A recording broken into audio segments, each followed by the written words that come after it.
ये students average profit method का फिर इसी में सेकंड है weighted average profit, weighted average profit method, इसी का एवरेज प्रॉफिट मेथड का ही सेकंड पार्ट है वेटेड एवरेज प्रॉफिट मेथड। अब नेम से ही पता चल रहा है, तो हमें गुडविल का वैल्यूएशन कैसे करना है।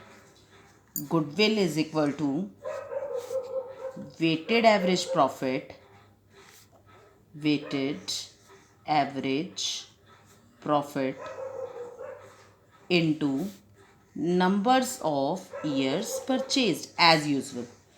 नंबर ऑफ ईयर परचेज तो सेम ही रहेगा हर किसी के साथ, सिर्फ उसका जो मेथड यूज़ किया है वो मेथड का जो अमाउंट आएगा वो अमाउंट चेंज हो जाएगा। अब वेटेड एवरेज प्रॉफिट कैसे निकालेंगे हम। वेटेड एवरेज प्रॉफिट को मैं WAP लिख रही हूँ यहाँ पर शॉर्ट फॉर्म में, तो इसका फॉर्मूला होगा टोटल ऑफ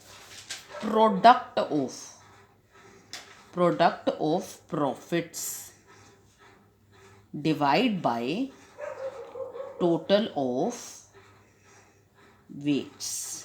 अब ये क्या है, अब ये समझाती हूँ मैं आपको। अब इसमें एक तो पहले मैं बता रही हूँ आपको वेट्स क्या हैं यहाँ। सबसे पहले मान लो मेरे पास 5 ईयर का मुझे प्रॉफिट निकालना है, वेटेड एवरेज प्रॉफिट निकालना है। First year, second year, third year, fourth year and 5 year. Total मेरे पास ये ईयर्स हैं, राइट। और मेरे पास हर साल प्रॉफिट मान लो 10K आ रहा है हर साल। जस्ट एजम्पशन है, ऐसा नहीं होता कि हर साल सेम प्रॉफिट आए। कई बार लॉस भी हो सकता है, कई बार प्रॉफिट भी हो सकता है, और कई बार बहुत एक्सेस प्रॉफिट भी हो सकता है। तो ये नंबर ऑफ़ ईयर्स है ना, जो ये इनको हमने वेटेज दे दी। वेटेज देने का मतलब होता है कोई एक नंबर दे दिया जाता है, वेट दे दिया जाता है। मान लो कि मैंने इन्हें, ये किसी भी फॉर्म में हो सकता है, 1 2 3 4 5 भी हो सकता है, या 5 3 4 2 1 भी हो सकता है। तो मैंने इनको ये जो नंबर ऑफ़ ईयर्स थे, मान लो ये मेरा 2010 था, 2011, 2012, 2013, 2014, तो इनको मैंने 1 2 3 4 5 वेटेज दे दी। तो ये मेरे वेट्स हैं, यानी इनको एक वैल्यू दे दी मैंने कि फर्स्ट ईयर को मैंने फर्स्ट 1 मान लिया, सेकेंड ईयर को मैंने 2 वेट्स दे दिए, थर्ड ईयर को मैंने 3 वेट्स दे दिए, 4 ईयर को मैंने 4 दे दिए, और 5 को 5 दे दिए। तो ये आपके वेटेज ज़रूरी नहीं है कि 1 2 3 4 में ही हूँ। जनरली 12th क्लास में हमारे ऐसे ही आते हैं, लेकिन इन फ्यूचर जब जैसे जैसे हमारा ये एक्सपैंड होता जाता है तो इसकी वेटेज अलग अलग भी हो सकती है। मान लो मैंने फर्स्ट को 5 दे दी, सेकंड को 7 दे दी, थर्ड को 5 दे दी, सो ऑन, ये कुछ भी दिया जा सकता है। तो अब हम क्या करेंगे, total of product of profits. तो प्रोडक्ट का मतलब क्या होता है, मल्टीप्लाई। तो मल्टीप्लाई किससे करेंगे, प्रॉफिट को मल्टीप्लाई करेंगे वेट से। तो ये हो गया मेरा 10K, ये 20K हो गया, ये 30K हो गया, ये 40 एंड दिस वन 50K।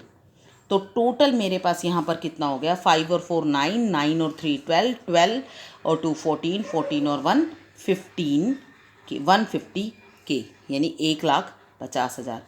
और टोटल ऑफ वेट्स, तो वेट्स कितने हैं उनका टोटल कर लेंगे। 5 और 4 9 और 3 12, 13 14 एंड 15। क्लियर। तो अब इस तरह से हमारा क्या आ जाएगा, 1,50K डिवाइड बाय 15।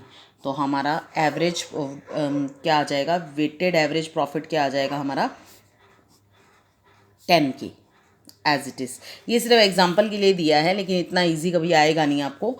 तो गुडविल की वैल्यू अब क्या हो जाएगी हमारी, 10K into number of year purchase, मान लीजिए मैंने 2 मान ली है, तो वो क्या हो जाएगी, 20। क्लियर। तो इस तरह से आपको निकालना है। इसका पहला क्वेश्चन देखते हैं। देखिए, the profit of a firm for the last 5 years were as follows. 11 का है 43, 12 का दिस, 13 दिस, 14 दिस एंड 15 का 85। You are required to calculate the value of goodwill on the basis of 2 years of purchase. तो weightage हमने हमारे यहाँ पर ये क्या आ जाएगा, 2, right.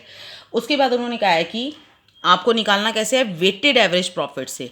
And the weight are to be used. देखो वेट उन्होंने दे दिया है, 11 को दिया है 1, 12 को दिया है 2, 13 को दिया है 3, 14 को 4 एंड 15 को 5।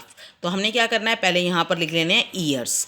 सबसे पहले एक टेबल बनाएंगे, टेबल में सबसे पहले हम लिखेंगे ईयर्स, देन लिखेंगे प्रॉफिट्स, देन उनको जो वेट दिया गया है वो लिखेंगे वेट, फिर उनका प्रोडक्ट करेंगे। प्रॉफिट को मल्टीप्लाई करेंगे वेट से। 43 वन ज़ा 43, 52 ज़ा 1 लाख, 52 3 ज़ा 156, 65 4 ज़ा 260, 85 5 ज़ा 425। तो इनका कर देंगे अब टोटल। इनका टोटल आया 9,84,000 divide by total weights. Total weights कितने आए हमारे 15। तो वेटेड एवरेज प्रॉफिट हमारा क्या आ गया 984,000 डिवाइड बाय 15। तो हमारा टोटल कितना बना 65,600। और गुडविल का फॉर्मूला क्या है हमारा, weighted average profit into number of years purchase. तो वेटेड एवरेज प्रॉफिट हमारा कितना आया 65,600 और हमें नंबर ऑफ ईयर परचेज दे रखे हैं 2 ईयर्स। तो 2 से मल्टीप्लाई किया तो हमारी गुडविल की वैल्यू कितनी आ गई 1,31,200। तो इस तरह से हमारा ये वेटेड एवरेज प्रॉफिट से भी निकलेगा। उसके बाद हमारा सेकंड है एक्चुअली, ये तो फर्स्ट के ही 2 पार्ट्स थे। उसके बाद हमारा सेकंड है super profit method. Super profit method क्या होता है हमारा,